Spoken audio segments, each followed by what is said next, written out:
Exam బాగా రాయాలి అంటే మనకొచ్చే న్యూస్ లెటర్‌ని బట్టి ఉంటుందంట. క్వెషన్ పేపర్‌ని బట్టి కాదంట. ఇది ఎంతమంది అగ్రీ చేస్తారు?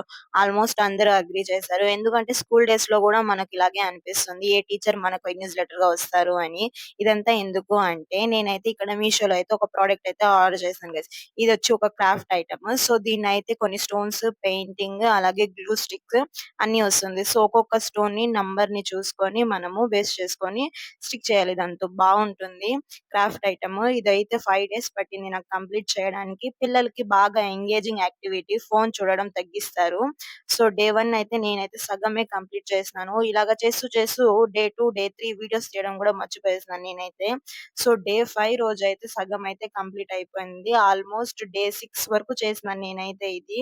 సో, ఒక్కొక్కటి చేస్తూ ఉంటే చాలా క్యూరియాసిటీ‌గా ఉంటుంది. ఎందుకంటే ఒక్కొక్క దానికి మనం ఒక్కొక్క షేప్ అనేది ఇస్తాము. కలర్‌ఫుల్‌గా బావుంది. సో, మా మమ్మీ అయితే నా కోసం ఎనర్జీ కోసం ఇక్కడ చూడండి నేరేడు పండ్లయితే తెచ్చినారు. అవును, ఎంతమందికి నేరేడు పండ్లంటే ఇష్టం? ఏదైనా సీజన్ ఉన్నప్పుడే ఆ ఫ్రూట్స్‌ని తినాలి అని నాకిప్పుడిప్పుడే తెలుస్తా ఉంది. చిన్నప్పుడైతే నేను ఇవన్నీ తినేదాన్ని కాదు.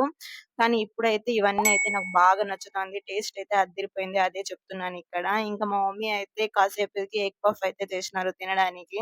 సో, ఎగ్ పఫ్ అలాగే తినేసి ఇదైతే కంప్లీట్ అయిపోయింది. చూడండి ఎంత బాగొచ్చిందో.